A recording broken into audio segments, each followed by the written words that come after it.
And yeah, I went to a football game this weekend, and Nice. Did you do anything cool? I went to the Utah USC game Saturday. That was fun. I think Andy might be able to. Oh yeah, you don't just cover football, right? That's right. His muscles have definitely felt the frame more than mine too.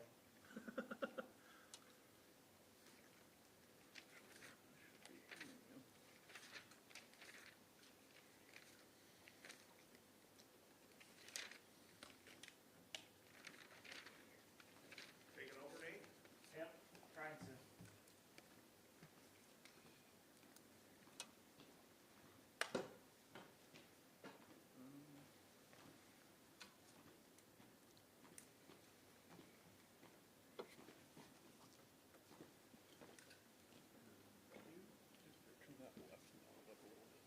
This one? Yeah.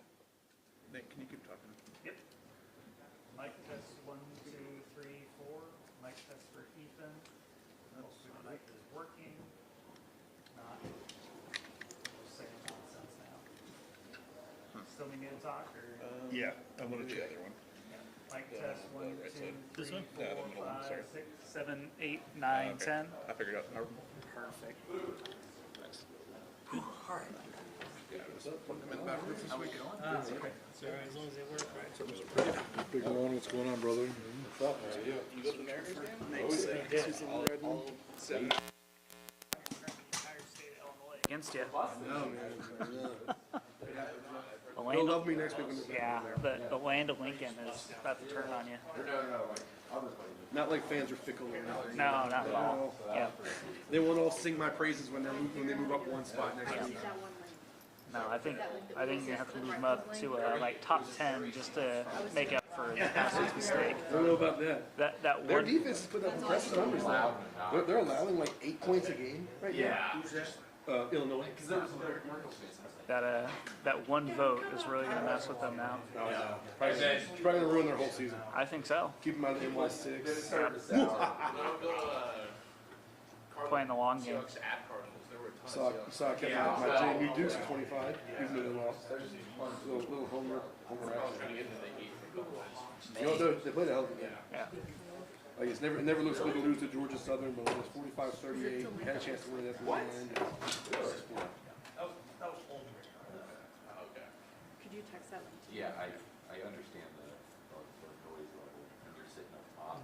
That's what I get for like, usually I do all my ballots on a spreadsheet. Yeah. But I was in jackpot on Saturday. I didn't have my laptop. I was doing my Oh phone. yeah. You just missed one. Just missed it. Yep. That sucked. Fumble he had. Oh, gosh. Always tragic. What'd you put Notre Dame at? Oh. He looks great when They just weren't ready to face the Stanford Cardinal defense. They were maybe the most overrated team in the country this year. So I think first week they were 7. Yeah. First week of the bowl they were 6 or 7. Yep. Now they're. they lost to Marshall also. Yep. Yeah, definitely. Yep. I think we have it. Yep. Bit of a rough year for them. I It only took half the season. there was a double A. Figured out. Did you see what the Seahawks posted? Hello. And then you see that double A. Should I put my headphones on one more time? Can you just? Yep. Had that big L. Yeah. That's so good. Yep. Mic test 1, 2, 3, 4. I know the Cardinals have been in a few wins. Thanks, Matt. What I like is the West, just a total mess right now.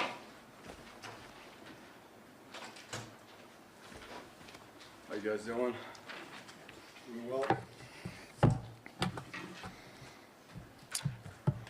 No, we're a little early. We ready to roll here? We good to go? All right, great. Hope you guys enjoyed the bye week. Hope you guys got your rest. I know it was a very productive week for us. We got to evaluate a lot of different things from schematics, personnel, and really overall just got some quality work in throughout the course of the week. The players did an unbelievable job getting dialed in on the things that the coaches were able to evaluate and pinpointed areas where we can grow going forward, both the things that we've done well that we can continue to grow on and the things that we haven't done well. And being where we're at in the middle of the year coming off the bye week, it was a good time to really sit down and take a deep dive into what we're capable of doing and how we're going to get it done. Again, really excited about the things the players did, the energy they brought last week, and honestly too, it was fun to get to just spend time on ourselves and not worry about an opponent. Last week it was all about going 1-0 and being 1-0 at the end of the week, and that competition was all within. And so, proud of the guys, the work they put in, and then obviously a couple days they got off there to rest and relax, and now we got back at it on Sunday. We were able to get back in and get in the meeting rooms and get going and get a good practice in, a good lift, and we'll be back out on the field tomorrow. All right, let's take some questions. As you look back on the first half of this season, where have you guys grown the most through 6 games? Well, I think, in all 3 phases, there are things that we've done well, and especially here in the last couple weeks. And it's been awesome to see how the whole team has come together, and the energy and the faith and the confidence and the enthusiasm that comes with that. We've improved our run game tremendously. We're excited about what we're doing there, which, obviously at practice too, that makes it very difficult on the defense. In this last week, in the bye week, there was some good iron sharpening iron, in the course of the run game and what comes off of the run game and the play actions and, the pressures and things like that the defense was showing the offense. So defensively, we obviously have a huge challenge this week within the run game. We've played pretty solid throughout the course of the year against the run, but this will be easily our biggest challenge facing the #1 rush offense in the nation. Where did you specifically try to get better X's and O's wise? You said you spent a lot of time on a lot of different things, but what did you focus on in terms of the X's and O's of getting better? So, the schemes are the schemes, right? It's how those schemes are executed in terms of whether it's in the run game on both sides of the ball and the basic fundamentals of how are we going to come off the ball and be more explosive, more violent coming off the ball, building that confidence. And that starts too, Mike, with identifying certain things in the pre-snap so that guys can get in a stance and play with confidence will be a huge part this week on both sides of the ball. And as we find the things and put our players in position to do the things that they're good at, it's repping those things and finding the complements in the bye week that go along with those things that our guys can do. What about Taylor and Dirk? How much time did they spend together, and how much time do they spend together individually and separately as opposed to the whole offensive unit? Well, they went through it last week. Taylor and Coach, they spent a lot of time.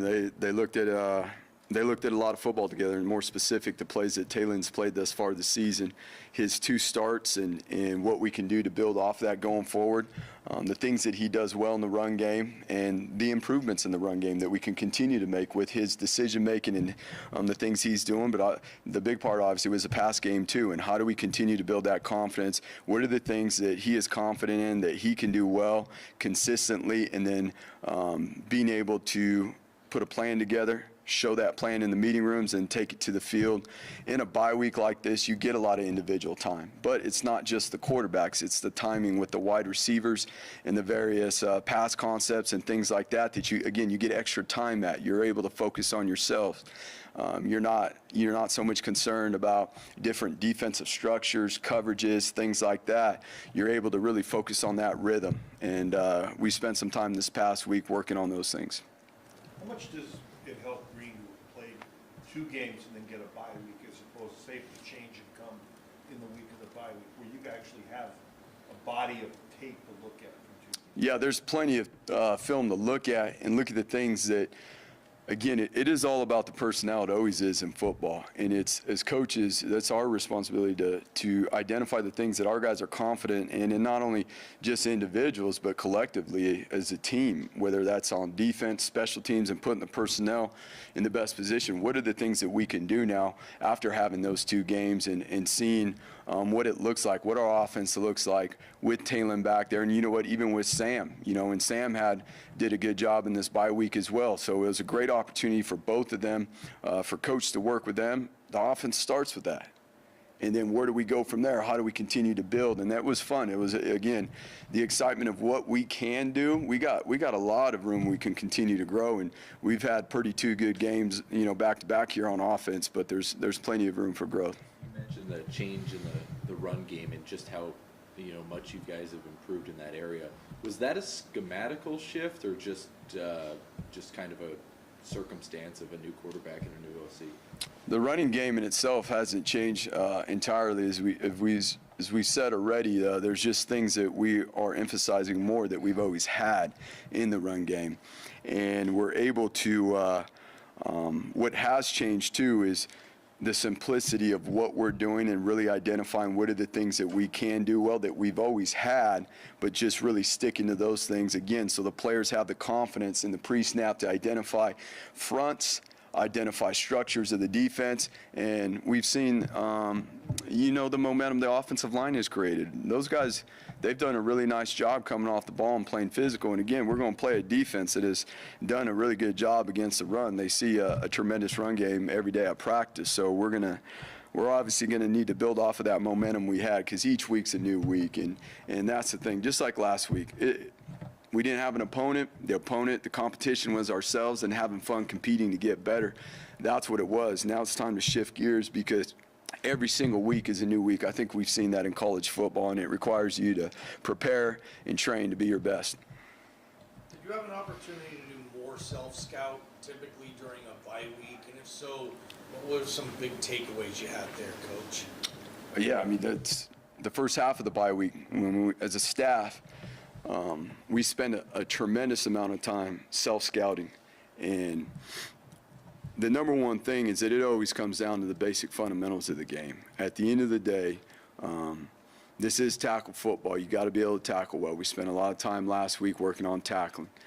We spent a lot of time on we spend a lot of time defensively too, looking at certain formations and how we're handling certain formations, from leveraging and being able to adjust to certain motions, all those things that have come up in the first 6 games. So defensively, it really comes down to being able to leverage formations, have great communications, adjust on the fly, and then play with great fundamentals. And like I said, it is tackle football. So, there was a day there where we did put our pads on in the bye week, and we really worked on tackling, and the guys did a good job with that. And then, as we've already talked about offensively, there are definitely areas where we can continue to grow off the momentum we built. We're obviously not going to give all that stuff away, but it's all the things that we've already talked about that we've known. We just get time to sit down and focus on ourselves in the bye week. We're not so concerned about a defensive structure from our offensive standpoint that we're going to face at the end of the week. So you're really able to dive into the things that we want to focus on getting better, not necessarily the things that are going to work for us at the end of the week on game day. And I'm sure we've asked you this before, but when you were growing up and playing football, why did you choose defense? And as you coach, have a defensive background, where does the challenge of stopping the Air Force triple option and it being unique fall into? Well, Jay, I almost played running back in college too, so it was very close. I'm not going to talk about the other schools I could have went to and played running back, but it just kind of worked out that way, Yeah, there are a lot of challenges. There's a reason why they're the number 1 rush offense in the nation, and it's not just because of their scheme. It's their mentality. It's how they come off the ball. It's how the O-line plays. It's how physical the tight ends are. And then I know they don't throw the ball a whole lot, but they got some explosive pass plays as well, and that creates it creates the amount of preparation that goes into this. It's not just this week. It's making sure throughout the course of the year that our guys are comfortable and confident with how we leverage these certain formations, which Air Force has a lot more formations than they typically would. They've done a lot more with that this year, but at the end of the day, it comes down to great discipline with our getting in a great stance, playing with great eye control, being on the same page, and then again, I go back to it, it's the basic fundamentals of football. You got to be able to strike, get off blocks, and make tackles. There's going to be a lot of one-on-one tackles, and our tackling has got to be at a premium. You never wish you were the running back route. Sometimes I think about it. Were you guys doing anything differently this week in practice to prepare for that offense? Like maybe throw a running back in there, a quarterback in the scout team? Yeah, there's definitely, every week, there's things that we got to do to create our best offensive scout looks, to give our players the best preparation. So, yeah, there are certain things we'll do this week. The nature of this offense requires us to do that. I mean, again, this is not just this week. We've done it throughout the course of the year. So even the scout teams are, a little rehearsed on what it looks like and what's going to be asked of them. I know every week's different, but it seems like 5 years ago, when we were talking about this program, you go into a bye week and you have Air Force. You spend a lot of time working on Air Force because this program seemed kind of intimidated by what they did offensively. It seems like this program now, and you obviously were a part of it then and are a part of it now, has a grasp on what Air Force does offensively, at least better. Would you say that there's some truth to that? We spent a lot of time on it, Mike. We put a lot of time into this, and we did work on it during the bye week. We did. We got some bonus reps on it. We need that. I mean, they're really good at what they do. So, it seemed like when you were here as a DC, this program was a little bit intimidated by them. It doesn't seem like that you're intimidated by them anymore because you have a grasp on what they do. We spend time in spring ball, in fall camp. We spend time in the summer. I mean, we put a lot of time into it. So the respect to them is there. I don't. Again, what we've done traditionally here in the past in preparation for Air Force and the attack they bring, I don't think there's a person in this a team in this conference that defensively doesn't have to spend time throughout the different camps on these particular schemes, or it's just, I mean, to be honest, that's not fair to the players because it's pretty hard. As a linebacker going against that triple option, I mean, what are the keys to success? Well, for linebackers, it's number one, getting lined up in the pre-snap and having an understanding of the formations and the things that you're going to get from the different formations, and then it just comes down to playing with great eye control. You got to trust your eyes. When you're in that box and, there's dives in front of you, there's motions behind, there's triple option looks, then the pass game that you got to fit as well. As coaches, that's on us to be able to create film studies. The guys can rep it in the film room. They can take it from the film room and build that confidence on the field so that they trust their eyes. They know where their eyes need to be. They trust their eyes, and then they can play fast, use all their ability, and again, then it comes down to the basic fundamentals and doing it with a certain mentality. After the last game, you said that Zeke pick, I think you said you're going to put it on the wall or something like that. If you don't mind just taking us through that play, why was that so impressive on his part? And is it teach tape somewhere? Did you guys put it on the wall or whatever you said? So the thing that's impressive about that is that that particular pass concept, fell within that opponent's, it was their number one pass concept. I was going to say it's in the top 5. There were 5 things that we designated that we needed to stop from that passing game from that previous opponent, and that was the number one thing. So again, when you put enough time into something and you study it, you prepare it, you train on it, it's just awesome to see it come together in a game where a guy does his job and makes a play like that. And it was a pretty sweet catch too. Zeke played a little running back in high school too. We've seen. You wouldn't have, we were talking to him about his running back skills, though, once he got the ball in his hands. We keep working on that. It's been a little while since he had it in his hands. Everybody asks questions about Air Force's offense, and obviously it's unique for this league. When you look at their defensive numbers, I mean, their scoring is lower than ours, and then their yardage is also below 300. So what makes their defense tough? Their defensive front is talented now. They got some D linemen. Their defensive front is as talented as we'll see this year. They're aggressive at the line of scrimmage. The things that we're talking about, they do as well. They play with great fundamentals.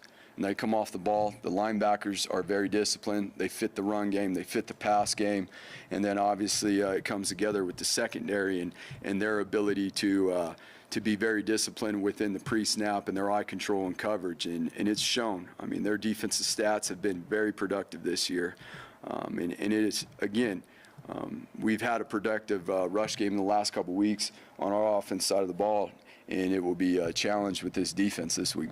Brad Roberts has been one of the most productive running backs in the country. Is that more credit to their scheme, or is he just that talented? Both. I mean, he gets obviously he's a feature part of their offense. He gets all, he gets a lot of the inside run plays, and he runs physical. I mean, it's not like he's just got wide open lanes all the time. I mean, for both all of their ball carriers. I mean, whether there's lanes or not, they're very good at creating and breaking tackles. And again, that's to what we're speaking on in terms of the mentality they play with. It's not just their O-line. It's not just how their tight ends block. Their wide receivers are physical on the perimeter. And again, it is going to be a physical game, a very physical game by the nature of how these ball carriers run the ball. We've seen, obviously what Talon can do on the field and heard about him as a person or something, but haven't talked to him yet. I mean, is there a reason that he hasn't been made available to the media? No, not at all. He's just focused on his job and getting better. I mean, he's doing a good job in school. It's awesome to see him organize his life and keep it that way. And the simple fact is, it's for us to make sure that we keep him in a space where he can stay organized and growing forward. I'm sure he'd jump up here and be fine with a big smile on his face. How do you handle scout team quarterback when you play Air Force? Do you have one of your quarterbacks run the reps? Do you grab a defensive back somewhere? Who's playing scout team quarterback this week? So Mad Dog will get a lot of those reps because he can run around. Mad Dog's got a little bit of speed to him, but we will mix in some other guys too for the speed. That's one of the hardest things about triple option. We can do our very best this week in scout team personnel-wise to put the right guys in there and all those things, but the speed of the game on game day is going to be a little bit different, and we always know that. It takes a few plays to get used to that. That game speed on that day with this scheme is a little bit different. I know we've asked you about how Ashton can spell George, but I was talking, with Shane Williams-Rhodes last week, and he's saying that, J.J. in 2014, like after games, he couldn't go out and enjoy victories because he was so beat up from the game, and he had almost 400 touches that year. To have the confidence in Ashton, how much does that help George? And then are you guys able to continue to give Ashton a little bit more just because he's clearly proving he can handle it? I mean, that's playing college running back, or the NFL for that matter as well. That's why being able to have 2 or 3 guys that you can give the ball to, when you want to run the ball successfully, that's a requirement because it's a physical game. And we've got to continue to, as we've spoken about all the way from fall camp, just continue to develop that room. KB's done a really good job. I mean, it's what KB's done in his career with running backs. I mean, it speaks for itself. And what he's doing here with this group, not only how he's continued to develop George and help George go to another level, we've seen what he's been able to do with the other running backs, in that room, not just Ashton. But, yeah, that is always the plan. Maybe it's a better question for KB, but is there a balance to see out there that people utilize it, that you guys do maybe try to admire? Like, you look at the Browns or whatever, and with Chubb and Hunt, they seem to have a nice little balance when they're going to send guys in and out. Is there anything you guys look at like that, or just feel it out yourselves, I guess?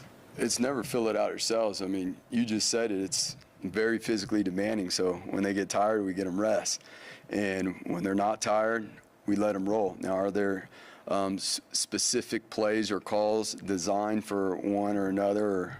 Yeah, there are. There are specific plays, but by the nature of the offense, we're confident in both of those guys spelling each other, taking care of what we need to offensively, and obviously taking care of them. Speaking of Riley Smith last game, a lot of his involvement in the pass game is kind of the short pass game, but you got sprung by the defense a couple of times. Yeah. How encouraging was that to see for him? Yeah, it was awesome. And it's the reward with what comes with what he's been doing, blocking, and and being able to slide him out of there a few times and get behind the defense, that's something we want to continue to build on, not just with him, but with other pass catchers within the offense. And again, the better job you do in the run game, it opens up for more of what the defense is going to give you. Last game was a 5 o'clock kickoff. This game's a 5 o'clock kickoff. They just announced that next game's a 5 o'clock kickoff. How much do those 5 o'clock kickoffs help you guys versus, you know, kicking these off at 8, 8:15, 8:30, especially the road games where you're probably not getting back till 3 a.m. on a Sunday morning? Yeah, I mean, it's part of college football. We lived in that world a little bit more in the past with the late starts. That is an impact. I mean, it's an impact on the student athletes. You know, that next week flips around, comes pretty quick when you get home at 3, 4 in the morning, you know, and it's time to get going on a Sunday, mid-afternoon. It does. And not only that, but the rest of the staff. But it's, again, that's part of college football, so yeah, 5 o'clock kickoffs aren't all that bad now. What do you think of the trading cards? We haven't talked to you since that went. Oh, yeah, the trading cards. What do you guys think about the trading cards? That's the question. I like it. I think it's a great idea. They're a hot commodity, huh? I think they're pitching. They sold out. Hey, I would say that too if I could right now on these cameras. But I mean, it's just, there's things like that going on. You're going to see more things come out. Again, it's cool for our players. It's awesome that you know, these trading cards come out, and to see the response of the public in Bronco Nation. I mean, shoot, those things went quick, and there will be another round coming. So get ready. And again, there will be more things to come for our players that way. That's fun stuff. That's cool stuff. The hard work that goes in. Again, we just see the football stuff, but how these young men are growing, the things they're doing in the classroom, it's pretty fun for them to be able to have a reward like that. And, you know, it's something that, you know, we appreciate, you know, Mr. John Jackson being all in on that and going in. We spoke to him about a few months back, and boom, it got rolling, and we got those knocked out. And we're just very fortunate to be able to have partners like that within our community, boosters that support us that way. And there are other things in motion that are behind the scenes right now that you guys will get to see too, that will help the players, and pretty cool things going on. I know you can't go too far into injuries or whatever. There's a couple guys on the depth chart that have been there all year and they haven't yet played. Is there a point in time in the season where you guys? Yeah, we're getting close. Yeah. Let me just say that on a few of them. We're getting really close, and we're excited, you know, about that piece right there. And that's a huge part of the bye week too, is getting guys fresh. So we got some really good work in last week, but again, yesterday's practice was a little bit more, being that the guys had a few days off, and getting them back and getting them in rhythm, and it was good to see. The strength coaches did a really good job with the workouts that we had planned this past week, the extra lifts, the things like that, and that will pay off for us in the back half of the season here and going forward. I mentioned you wanted to open the passing game up a little bit. There hasn't been a lot of separation in these first 6 games. What do you need to see out of that group of wide receivers over the next 4 or 5 weeks? Yeah, and again, so those are some of the things that in the bye week we can work on. We can focus on those things with more individual, more timing with the quarterbacks. It comes all together. It's not just one group. It's all of us coming together and getting better within our individual roles, and that will lead to more efficiency and you know, whether we're getting press coverage, off coverage, the different things that we got to do that we can do to create more separation. That's been a focus in the bye week too. How much do the play callers play a role in that? In creating that separation and opening things up? Say it again? How much do the play callers play a role in creating that separation?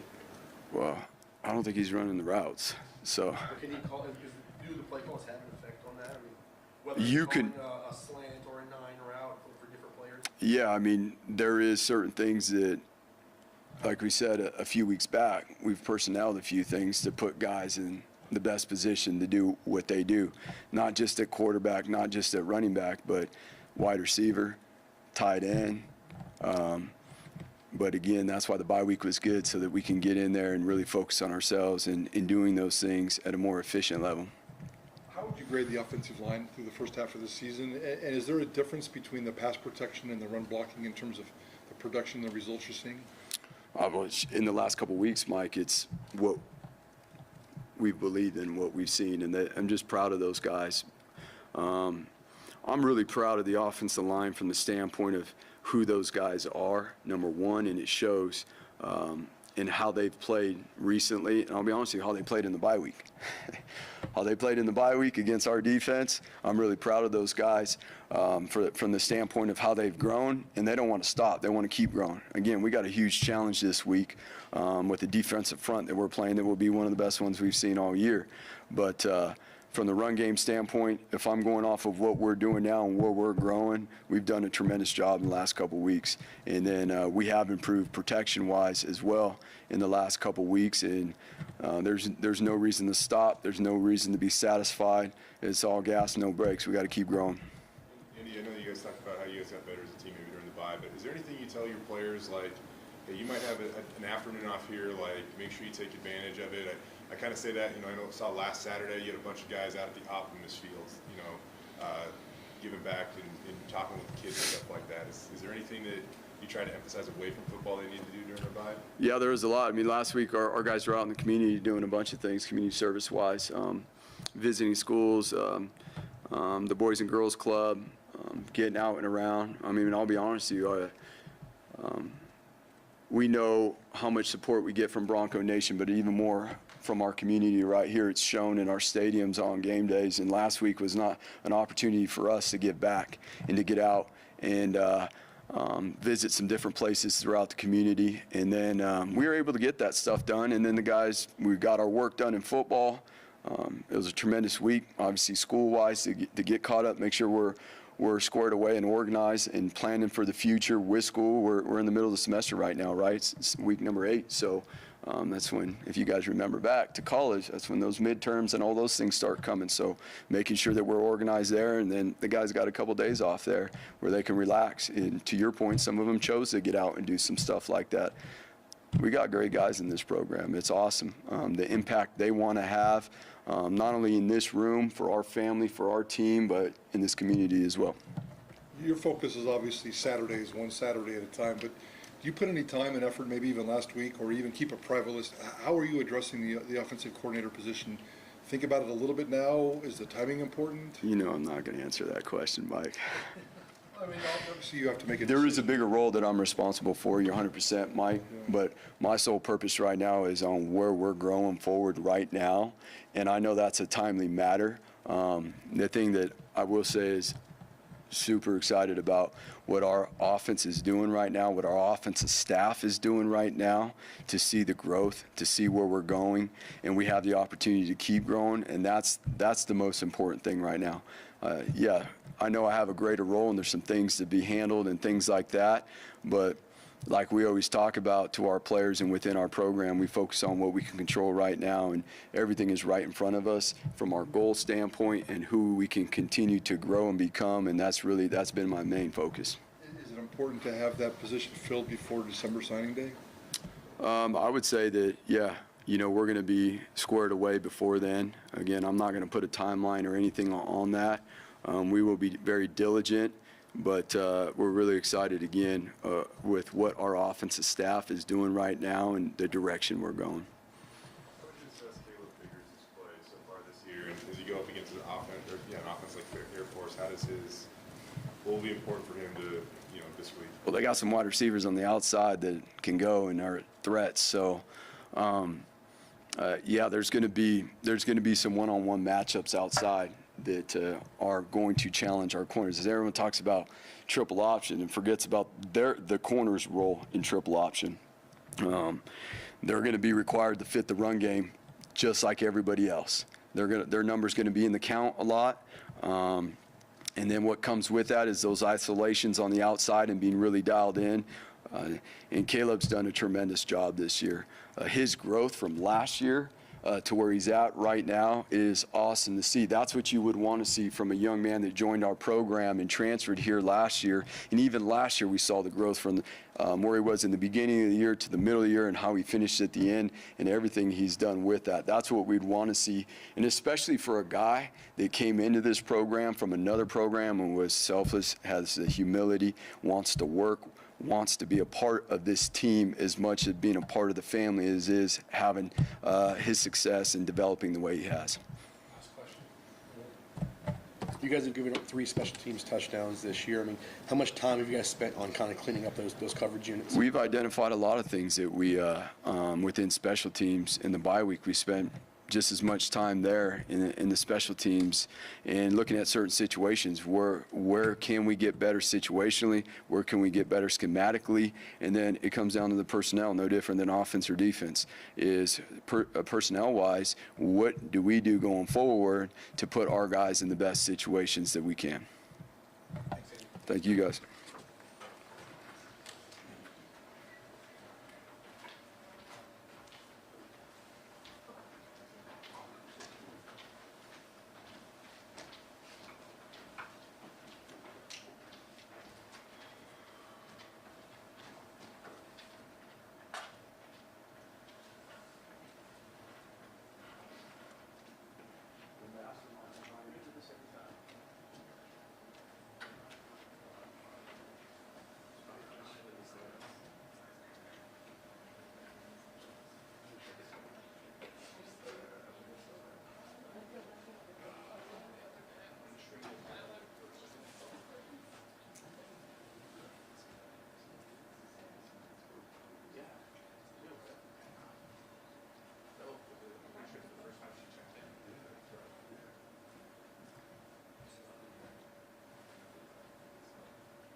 They given up 3 touchdowns? I thought it was just 2.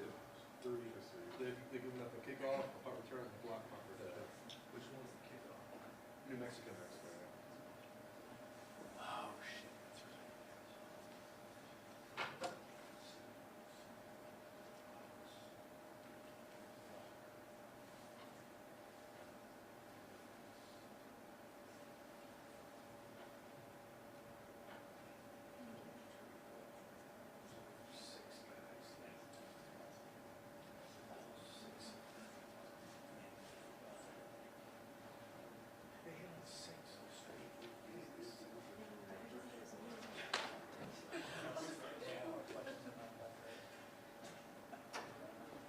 What's up, guys?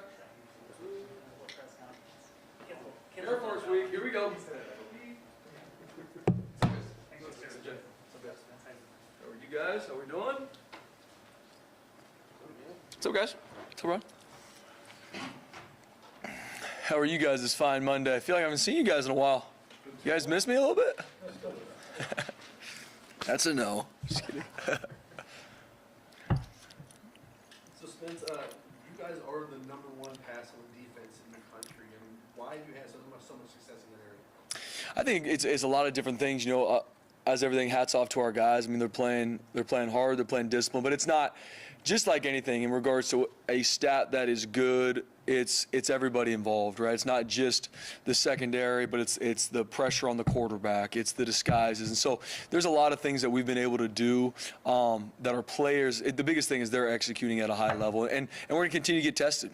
I mean, that's why I even tell our guys, even this week going into playing Air Force triple option run the ball, which they do very well, they're going to have a lot of different shots off of it where we got to make sure that we play with great eye control. But the biggest thing is hats off to our players. I mean, they've done a great job prepping, knowing what they're getting, and at the end of the day, them making plays in the game. And there's been some times where they showed us stuff we weren't ready for, and our guys communicated on the field, and they did a great job. So hats off to them. Obviously, we still got a long way to go. There's some incomplete passes that should have been completed. There's some, just like that, like anything, that we need to continue to clean up. So definitely, it's not a stat that we look at all in regards to are we good or bad. We look at the film, and there's a lot of things from the bye week that we looked at that we can be much better, especially in the pass game, run game, and all facets. So it's definitely not something that we're like, oh, we're good, we can move on from that, because there's a lot of things that we need to grow in. You guys gave up almost 300 yards through the air against Oregon State. Yep. You've been dominant ever since. Did you guys change anything schematically? schematically, or what changed it? So much of it was just like we talked about even after that game, just communication and eye control. I mean, it's not like it's some secret sauce that is different. I mean, it's just making sure that I'm not trying to do someone else's job. If I'm supposed to play this technique, I'm going to play that technique. And first off, I'm going to see what my key's doing, and I'm going to react to that. And our players have done a much better job of that since Oregon State. Once again, not perfect. Just because the stats are that way doesn't mean it's been perfect by any means. But hats off to our guys because they've taken a big step, and it shows. And just like anything, we're going to continue to get tested, and so our guys are going to continue to prep and be ready for these moments so we can make the plays when we need to. Andy, a similar question. At what point and why did you love or fall in love with coaching defense? And I don't know if this is the right way to phrase this, but how much do you enjoy the challenge of trying to figure out, Air Force's offense? No, that's a great question, Jay. I mean, it's one of those things. What I love about defense is just you can only be as good as the whole group is together. That's what I love about it. That's where I think that humble and hungry play is one, because we don't make play calls. It's not, well, I want to make this guy's going to get an interception here. Or like on offense, there is a lot of that. Okay, we got to get this guy the ball. How many touches are we giving these guys? Defensively, it's we all have to work together. Explosive plays, like we talk about, even some plays we've had that went wrong this year, there could be 10 guys in the field that are doing exactly what we want them to do. One guy's not, and it puts us all in harm's way in regards to the integrity of the defense. So what I love about defense is just a group of 11 guys playing their tail off for the guy next to them. That's what I love about coaching defense. It's not about one guy making a play. It's not about the stats for one guy. It's about a group, and a united group playing relentlessly together and in the fight together. Because that's the thing we talk about our guys. Like, if we get that guy down the foot-yard line, it's 11 brothers on the field finding a way to make sure they kick a field goal at best. Like that's what you breed into coaching defense, and I love every bit about it. And because you have to have a united group to play good defense. You can't bring 11 subcontractors in together to freaking play. They're not going to be able to do it at the level you need to. They got to care about each other, because the second I don't communicate to my brother on defense, he might get hurt because he's not ready for what might be coming or what have you. So, I mean, I could talk for a while on how much I love coaching that, but that's why I love this team. I love this group on defense that we get to coach, because they love each other, and they love being with each other. This is a brotherhood out there. Once again, not perfect, still so much we need to grow in, and we need to this second half. But, I mean, I love every single one of these guys, and just like all of us, there's still room to grow, but seeing them work together, seeing them love each other, seeing them, when one of their brothers makes plays, they can't wait to go give that guy a hug because he just did exactly what we talked about, or we knew that was a hard play and he got it. That's what chokes me up, makes me love coaching defense and love coaching this group, because of you having to work your tail off to make sure you're doing your job for the brother next to you, because if you're not, it's going to put us all in harm's way. There's probably a couple other ways, but that's one of the main reasons I love coaching. And I love coaching this group. Can you take us through Zeke Noah's interception and why that was such an exceptional play? Oh, man, it's about time we got an interception at the linebacker room. It's been a little bit. But it was awesome for him because, we've been working on making more plays in the ball, especially at linebacker. We play a lot of tight coverage, so being able to get some eyes on the quarterback and be able to get one of those things has been a big emphasis. And seeing him go through that call, go through the progression the right way, and play the route the way he should have, and then actually come up with making the play was awesome. The only thing that I joked about is we did a great job blocking on the perimeter. There was an open alley to go score that touchdown, so I was messing with him a little bit. He played a little bit of running back in high school, so I'm like, Zeke, it hasn't been that long, man. Come on, go clear the numbers, go find the sideline. But it was just so awesome for him, the work he's put in, and seeing him make that play in a big-time moment when we wanted him to, especially setting our offense up, was awesome. And then, once again, you watch the film of it, seeing the amount of guys go attack him to give him a hug after that is, once again, back to my point, why you love defense, why you love these guys together doing it, because they know how much everybody doing their job helps each other. Beyond the scheme, what makes Brad Roberts so good? He is just an absolute tough guy to get down.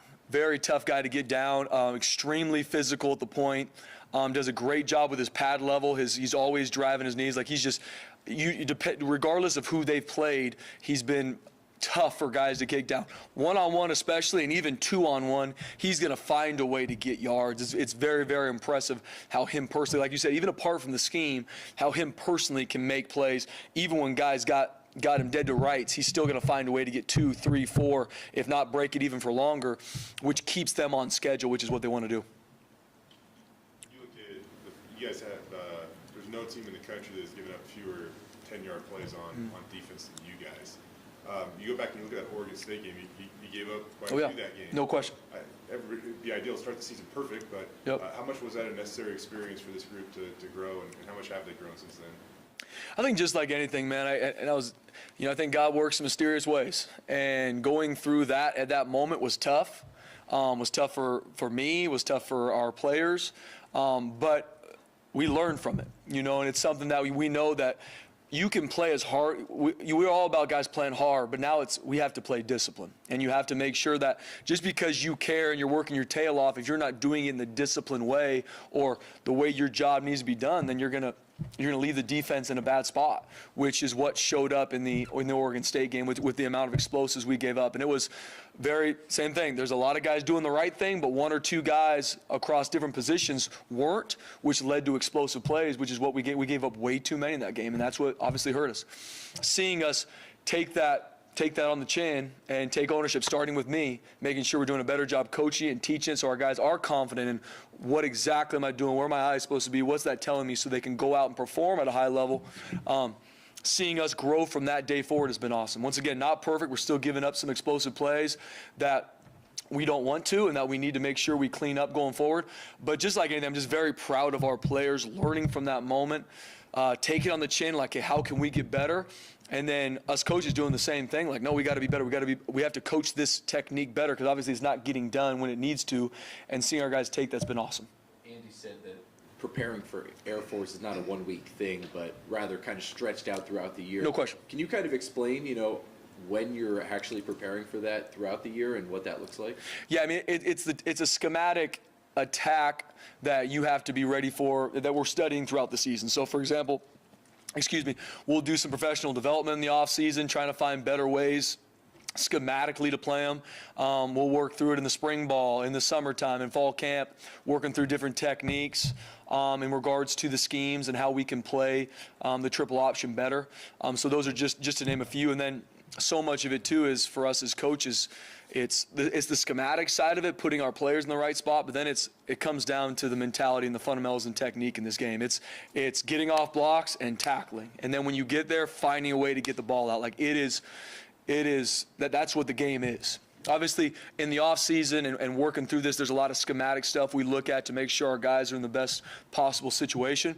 But when it comes to this week, what is not new, but what is just emphasized again tenfold is the fact that we got to get off blocks, you got to make tackles, and you got to play with an elite mentality. Speaking of like linebacker play and interceptions specifically, sometime this week I was showing my nephew some highlights of Boise State stuff from the past. Yeah. And one of the plays that came up was the 2004 Liberty Bowl. Oh, yeah. Andy Avalos. No question. Back that 92-yard pick. Yeah, yeah. And it's not the kind of thing that he would bring up to his players because, he's not going to self-aggrandise Yeah, yeah. himself. But do you guys ever take advantage of, like, showing the players? Oh, yeah. Hey, this is what, this is what you're learning from. This is who you're learning from. No question. Oh, we've showed our guys that to your point, he doesn't like it when we do, but we've definitely showed our guys that clip. And there's a lot of different guys on our staff that have made plays that we like to mess with our guys about. That just because they might look a little bit older now, they had played at elite level back in the day. How important is scout team quarterback when you face Huge. Air Force? Andy said Mad Dog and maybe some other guys you rotate. Do you usually pick your scout team quarterback, or in this case, Yep. how's that go down, Sven? Yeah, this week, very specific in regards to who those guys are. Obviously, the quarterback being huge, Mad Dog will have a big part of it. But then it's, picking the slots out, picking the O-line to make sure they're in the right spots because we're going to work our tail off to get the best look we can, but it's very hard to simulate the speed that we're going to see on Saturday against Air Force. And year in and year out, it's the same because of the level at which they run it. But getting it as close as you can is obviously the goal. And putting the right personnel in regards to the scout team is everything because the closer you can get, the faster you guys will play on Saturday. You looked at it, Ohio State and Minnesota are the only defenses in the country that have played fewer plays than your defense. I know that you guys help contribute to that by getting off the field. For an opposing offense to have less looks, less reps against your defense, how much does that help prevent them getting in a rhythm? No doubt. I mean, and I think just like anything, the number one goal for us on defense is to get off the field, And so in games that we've played well statistically or as a full team, we've done that. It's either a takeaway, it's getting 3 and outs. And so the more you can do that, not only does it help your depth. It helps your players from a stamina standpoint. But yes, it also keeps a lot of different looks off of film that can leave a little bit of gray for some of the opponents going against you. But that's why I joke the defense, like, it's a simple game, guys. The goal is when we get on the field to find our way the fastest off of it by taking the ball or getting a 3 and out and doing it to make sure we always set our offense up for good field position. But getting off the field is paramount, and the less plays guys can watch of us, obviously, the better. So, I mean, seeing the fact that you guys have spent, like, again, there's only 2 teams that have been on the field less than your defense. Mm-hmm. Is that a true barometer of success then? I would say it's definitely one of them. And I think there's just like anything statistically, Jay, is, we looked at a lot of things in the bye week, looking at all from national stats to where we're at. And the biggest thing that I look for, especially now, a little bit different end of season, because then you can really sit back and look at some things. But the biggest thing for us right now is just where are the areas we need to grow and how. Not just, all right, we're doing good here or we're not doing good here. The biggest thing is we had a list for all of our either positions, coaches, going through the bye week, like, guys, this needs to get fixed. And this has showed up. Maybe it didn't show up in this game, but they missed it. And a good offense is going to find that play, and they're coming back to it. So we got to get this fixed. Because just because it didn't show up, maybe that stat looks good, but the second they find that open receiver, the second they find that gap we didn't hit, it's going to be explosive. So that's the biggest thing we look statistically, is obviously holistically to see, okay, where are we missing? But then the biggest thing is just to find out where can we grow right now. Then after seed, you kind of look back and see, okay, where exactly do we sit? Right now, the biggest thing for us as a staff and for our players is just these are the areas we need to grow in. And if we keep growing, if we keep having that relentless mentality, I really believe at the end of the season we'll sit back and look at some of the stats and be like, boys, you did a hell of a job. I believe that. But if you get caught not focusing on the ways you need to grow, then you're going to get caught slipping. Last question. Zeke Daniels, sometimes he throws 14, 15 times in that opening game. I think he threw a lot. I mean, sometimes he throws once or twice a game. Mm-hmm. Did you notice that? What's the trend, and why does it work out that way? Yeah, and hats off to him. I mean, he has grown his arm talent over the years since seeing him. He's made some throws. I mean, he's got, I don't even have the number off the top of my head, but 3 or 4 75-yard touchdown throws that are on the money. And so I think just they do a great job mixing it in. I mean, the second that you are overplaying their run game, he has the ability to pull the pin out and can make the throws. It's not a hit or miss. Like, he will find that guy and he will put it on an absolute line.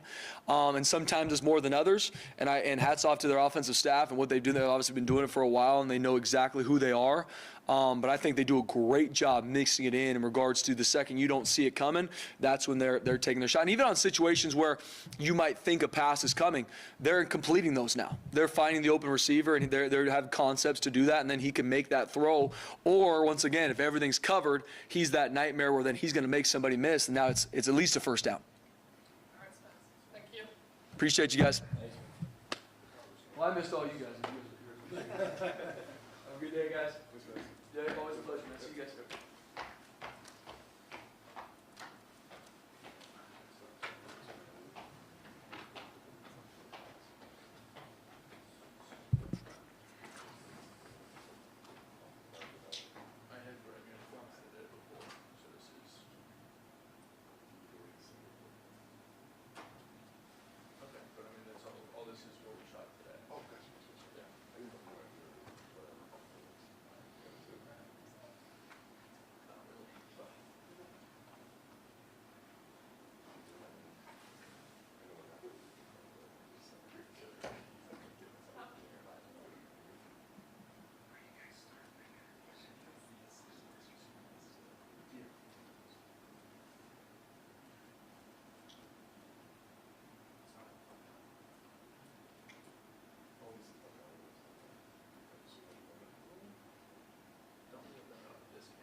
go. Coach, as you look at the past 2 weeks, how would you assess how your offensive line has played? Oh, I think they're doing a good job. I think they gaining confidence, playing physical, finishing at a much higher rate.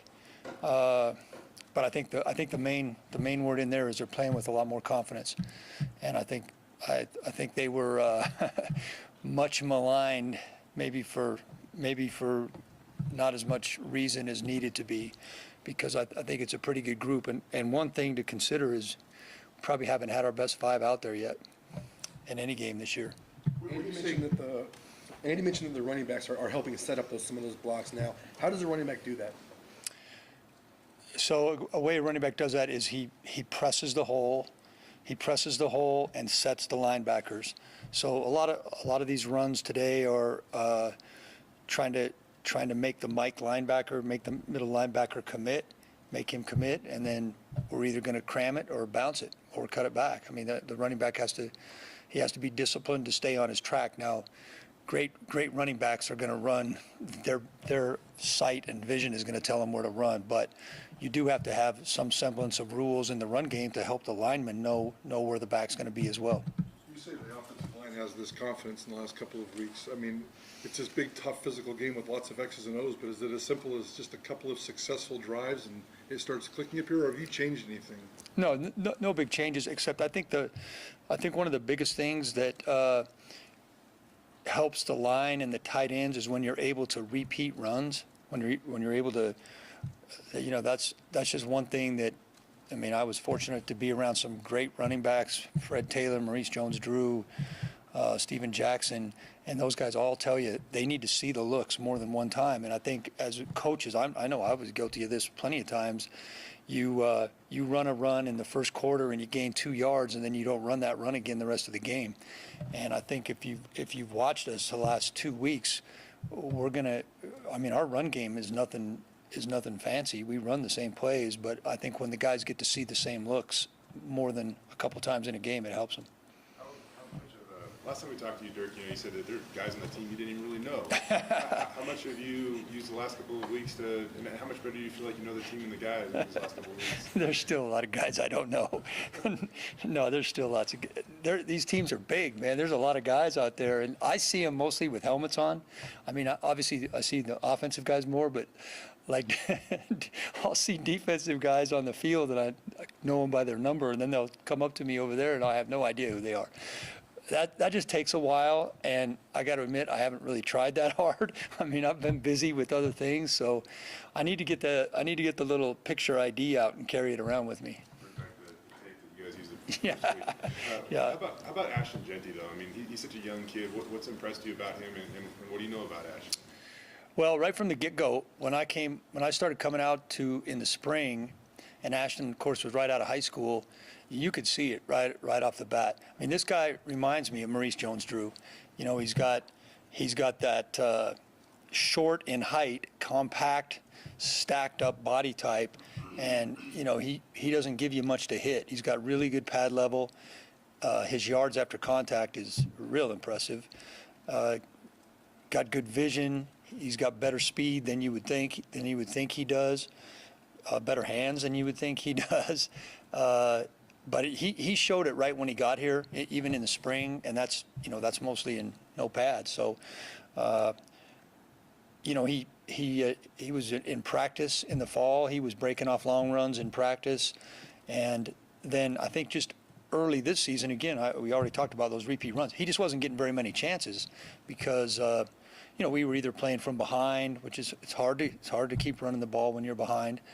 And I just think, we already knew what George could do, and I think we're just finding out more what Ashton can do. And then, our third back, you guys haven't seen him much yet, but he's pretty good too. Fato, the transfer from Utah State, that kid's pretty good now. I think he had between 500 and 600 yards for Utah State last year. So we feel good about all those guys. When I look at Green in the 2 games he started, you've been the coordinator, Fresno last week in San Diego. How would you compare him as a passer in the 2 games? How much better did he get from game 1 to game 2? Well, as I said last time, Talon is not anything close to the quarterback right now that he's going to be. You can probably say that for a lot of freshmen or redshirt freshmen that are starting. And the only way you get better at that is through experience, through live reps. So,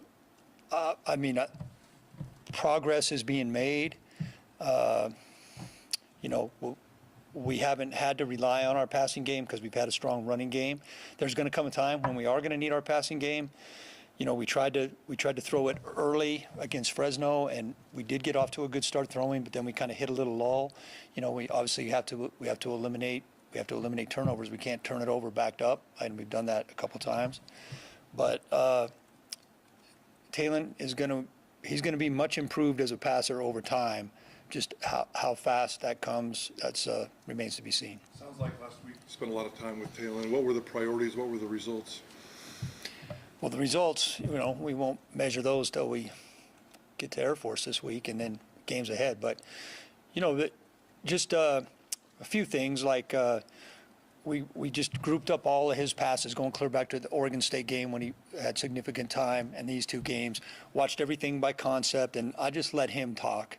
Like, what are you seeing here? What do you think about this decision? What do you think about your timing?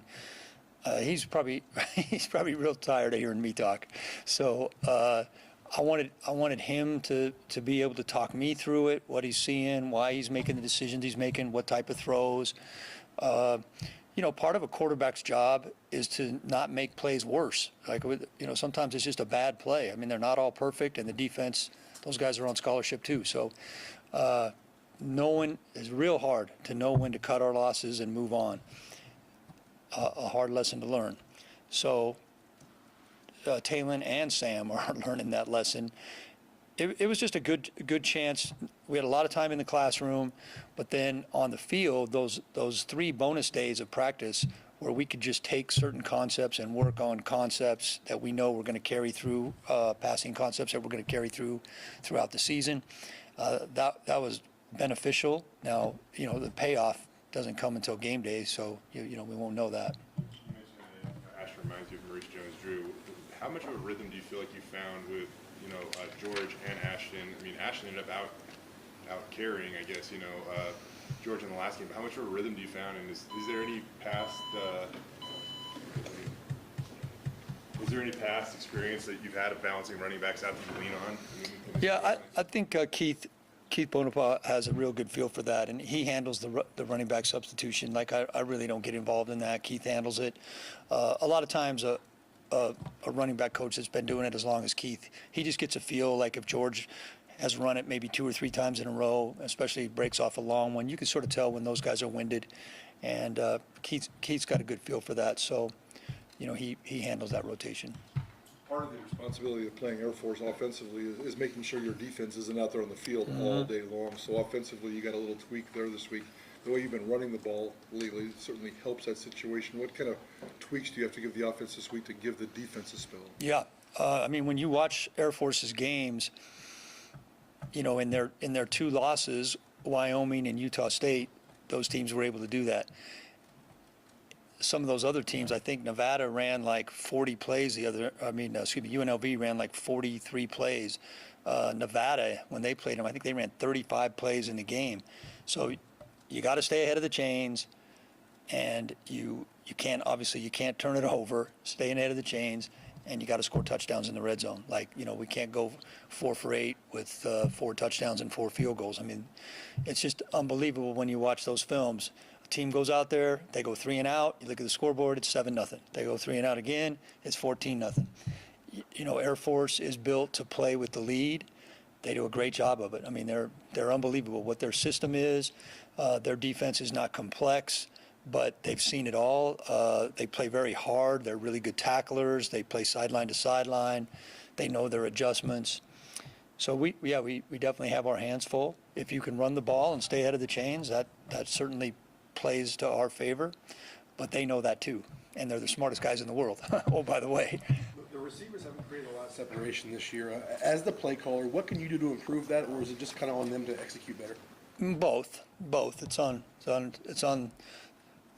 design, and it's on them, and that's one of those things that we worked hard on last week that I mentioned. easy thing to talk about, harder thing to get done, but, we're working on it. How do you do that? How do you create more separation from a play call? Well, some of it is route depth, angle of departure. What kind of releases do we take? Instead of always just being in a straight line, are we changing up our releases? Do we help them with stacks and bunches? There's different ways to do it, but at the end of the day, if a defense, especially defense is playing man coverage, it comes down to man on man, and at the break point, the receiver has to separate and the quarterback has to put it on the money. Oh, by the way, the O-line has to protect. So, there's a few moving parts there. A couple more months you'll have with Talon. I mean, is there one or two concepts, lessons, skills that you want to impart on him? Well, I try to give those guys a lot, based on what comes up in practice every day and what's on the tape. So once again, I'm sure they're all sick of hearing me, but I'm coaching those guys hard. I'm coaching those guys hard. They're getting the full ball of wax, and I get on them a lot.